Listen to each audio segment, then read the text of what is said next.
You know, sometimes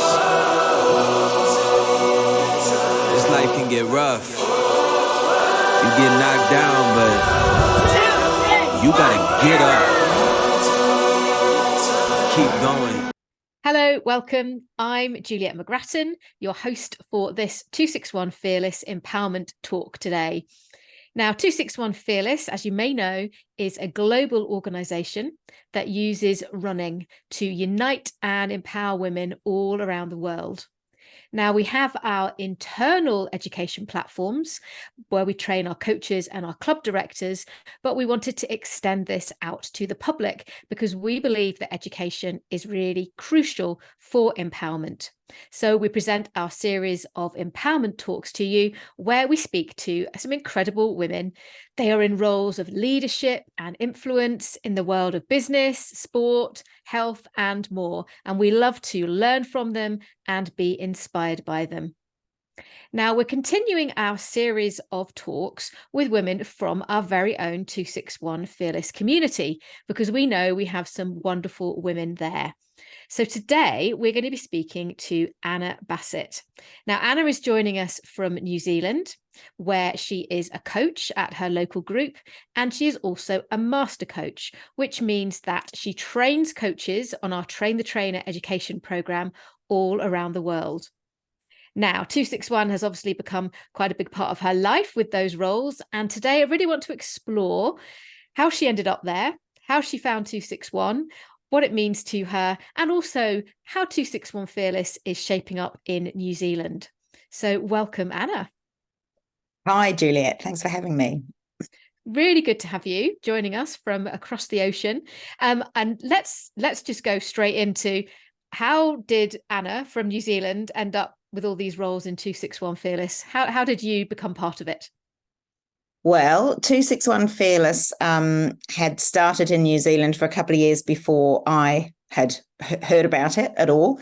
And a friend of mine who was actually a hiking friend was doing some of the meet runs with the group in Palmerston North, which was one of the few groups that were, I think there were 3 or 4 groups operating then.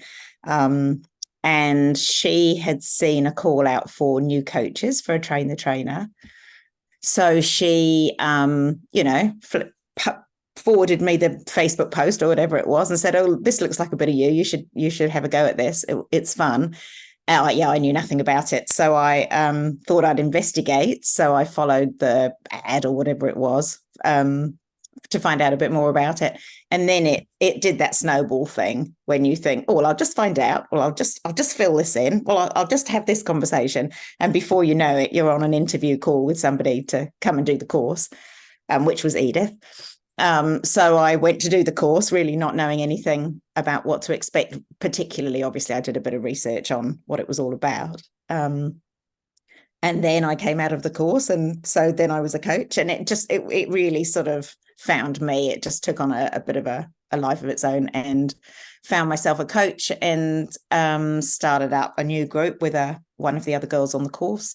And so yeah, that must be 5 or 6 years ago. I think I've lost track really now.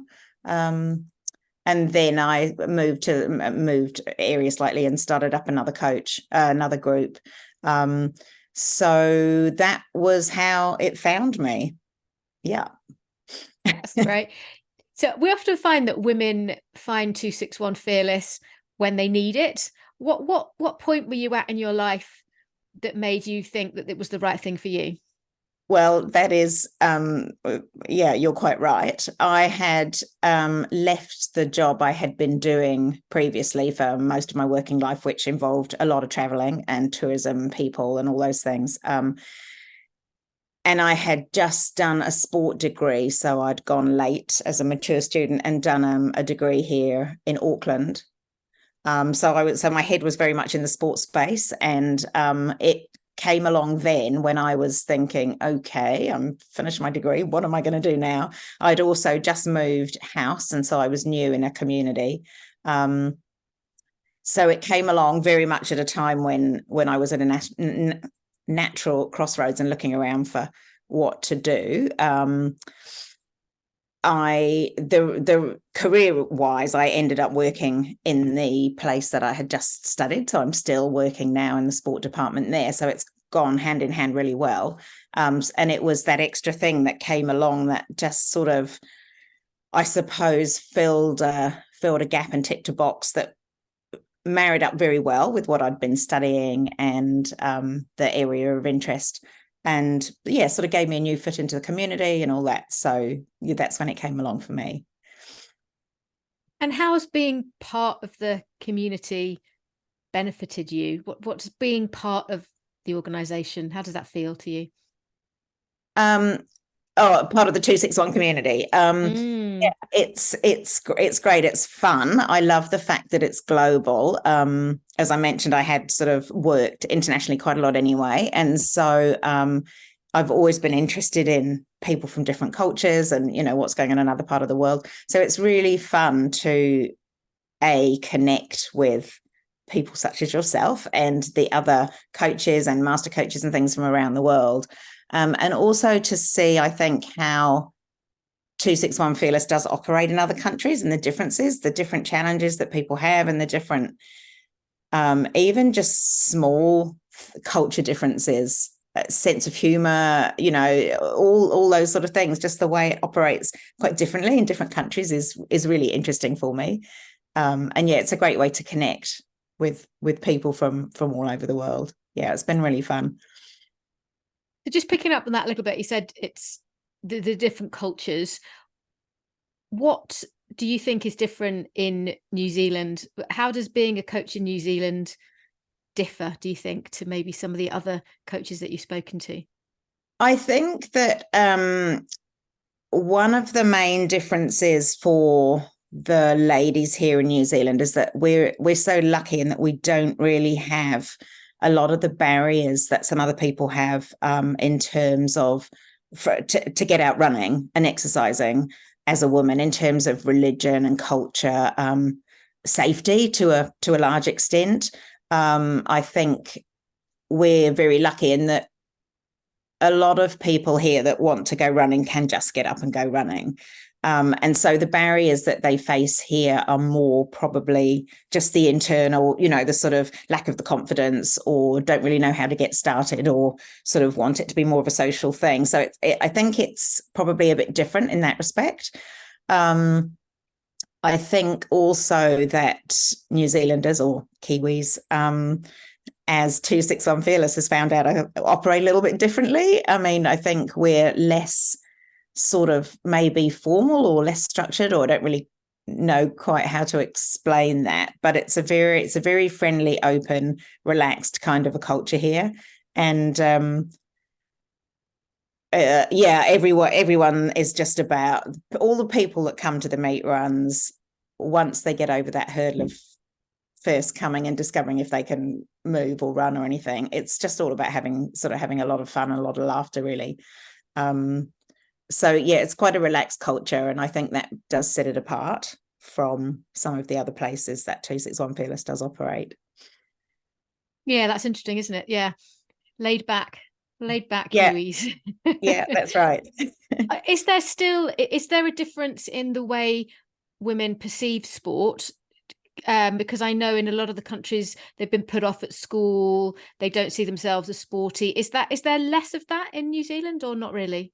Yeah, I think there is less. Statistically, there is definitely the decline in women, in those stereotypical sort of 14, 15, later teenage years, that participation does decline for sure. But in terms of nationally, sport is still really big for women as well as men. This year, we're not quite in the next year yet. This year we co-hosted with Australia the FIFA Women's World Cup, which was really inspirational to see. I mean, the activities that were going on with all the schoolgirls around the country and everything, and it really, really sparked a passion for being involved in sport in the younger girls as well. But no, New Zealand is very sporty, and sport's very strong in all the schools, and most children are involved in club sport. Girls just as much as boys, certainly until those later sort of adolescent years when there is a bit of aggression, but we're definitely very different from the cultures in which women are discouraged completely. So, which is great. Yeah. So, but bearing that in mind, do you feel that it's easier for 261 coaches in New Zealand to build their membership and to get women to come along to the meet runs, or are those fear of judgment things still really prominent?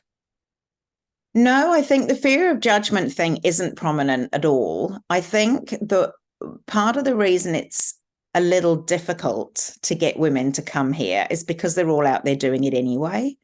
And so it's a bit harder to find the women who need a safe space in which to get out and exercise.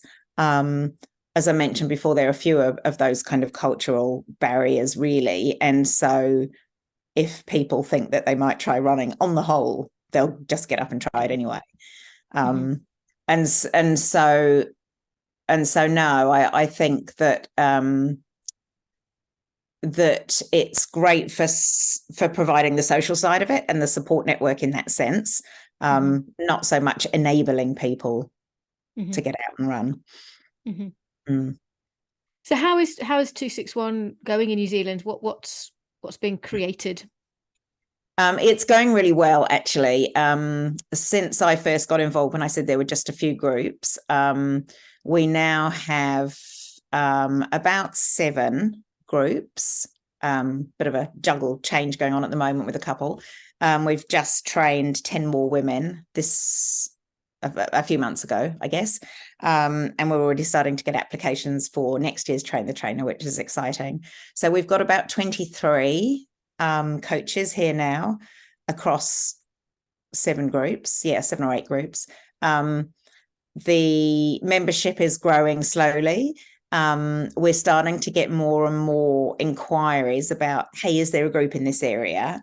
Which is great because it means word is sort of starting to seep out a little bit. And it's lovely to have literally doubled our coach pool size in the last year. We have a great WhatsApp group between all the coaches, as I'm sure most countries do, to sort of keep everyone a little bit connected. This next year we're planning to try and get, not all the coaches because a lot of people have to travel, but we're planning to get the coaches together a couple of times. We'll do the annual refresher, but also we're planning one event I think we're going to do that has a huge range of different length runs or walks or whatever, so that a lot of people will get together to do that and spend the weekend together, which will be great. And then one of our new coaches is actually she's a mountaineer and a hiking guide. And so she's offered to take us all on a guided hike, an alpine one for a day, which will be really fun. So we've got a couple of things, coach bonding things, hopefully planned for the year. We are lucky that Catherine has a part-time life in New Zealand. She's here in the summers usually. And Catherine has just arrived back, so she'll be injecting her usual spark and enthusiasm and rallying us all up again. But yeah, it's a great community that we've got going now. So we're excited to see it grow. That's brilliant. It's good to hear. It's just starting to really get developed. And what impact do you think it's having? That's a hard question to answer, really. I think so far quite a small impact, but quite powerful. I think the people who have connected and that have become members and coaches are loving it and feeling very empowered and strong and everything. We've got a long way to go to build our membership base for sure. But as we get new groups up and running, that will happen. Yeah, I think too early to really say, I think, on any sort of scale, the impact. We'll definitely watch this space. Yes. And just moving to your sort of away from the coach role to your master coach role. So, I mean, there are opportunities within 261 Fearless to kind of step up and take on other roles. What made you want to do that? Why did you put yourself forward to be master coach?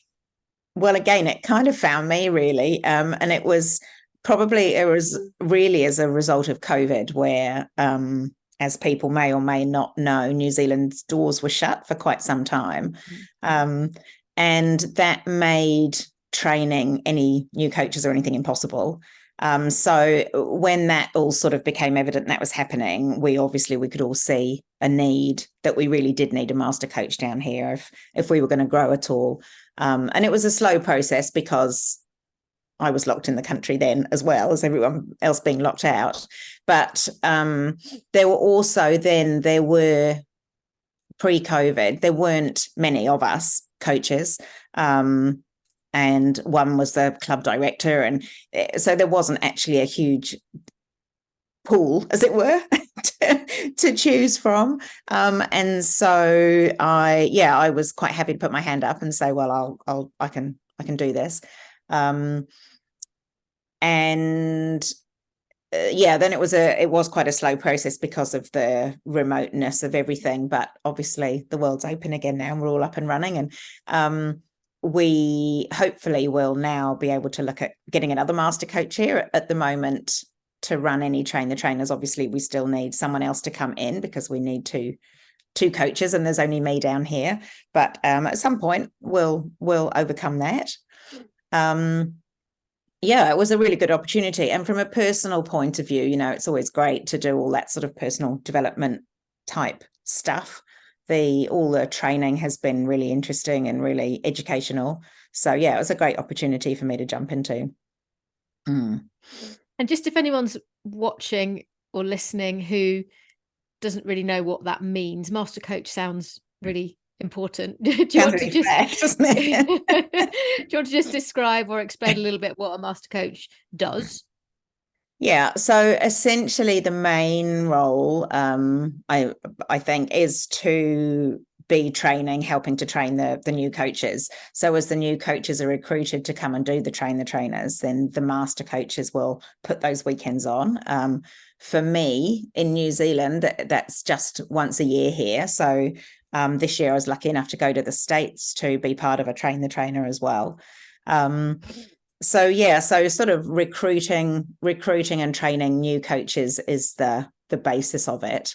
I'm probably missing out some other really important part of my job, which I can't think of at the time. Because I'm quite new to the role, the training process took us 2 years. So I've only had my wings for a few months, really. So I think the responsibilities will sort of start to step up a bit now. But there's a lot of engaging with the other master coaches around the world, which is really interesting.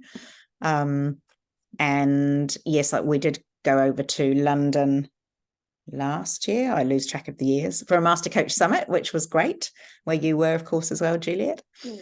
So very nice to be able to do those things too. That's great. What would you say you've enjoyed most about the master coach journey to where you are now? I think probably the two aspects of it. One has been the educational and the sort of personal development that I've had through it, but definitely the traveling opportunities to meet and connect with other coaches and master coaches, such as coming over for the Master Coach Summit. That was such an enjoyable weekend. And the opportunity to go and do Train the Trainers in other places and connect with other people is also fabulous. And then interesting, I guess, to see the difference, as you said at the beginning, in the cultures and the different aspects of 261 in the different countries and how it all works. Yes, Laurie, one of the other master coaches, and I did the Train the Trainer here in New Zealand together earlier this year, and followed quite closely by one together in Boston. Obviously, the first one was on my stomping ground and the second one was on her stomping ground, reasonably close together. And it was really interesting for both of us to just be the person on the one hand whose territory is, and then the person whose territory it isn't, and to sort of defer to the rules, as it were, of the other one. It was a really interesting process, and how different the coaches were and everything. And what would you say has been the biggest challenge or that you faced as a master coach or a master coach in training as well? I think so far the biggest challenge is pretty basic, and it's the time zone, because I'm completely in a time zone of my own down here, which means that meeting times are, it's always difficult to work with everyone else in Europe and the States. Or when you're doing something online, you're quickly doing something for one of the coaches or something, and you think, oh, I need to ask this, and then you're going to have to wait 8 hours or whatever for anyone to give you an answer. I think that's probably the single thing at the moment. But yeah, touch base with me again when I've been a master coach a bit longer. I might have more challenges. And then when you have other master coaches and New Zealand and it grows more, then you'll have even more challenges, I'm sure. Yeah. Although that would eradicate some of the time zone issues, which would be good. yeah, I guess. So just as a kind of an opportunity to speak to people who are watching, listening, who might be thinking, oh, sounds quite good, this 261 Fearless, thinking about getting involved, what would in any form, as a member or a coach, what would you say to them? Well, I would say 100% be fearless and go for it. Yeah. I mean, you never know. You never regret the things you don't do. You only regret, no, I got that the wrong way around, didn't I? You never regret the things you do. You only regret the things that you don't do. So I would say absolutely grab it with both hands and give it a crack and see how you go. And I promise you'll love it. Fantastic. Thank you, Anna. It's been really interesting to get a little insight into what it's like to be a 261 coach and master coach down there, up there, however you want to describe it, in New Zealand. And we really excited to see the network growing there. And thank you for all your very hard work, for you and all the coaching team and the club director there in New Zealand. So thank you very much for sharing that all with us tonight. Kia ora, and thank you very much for having me. Yeah.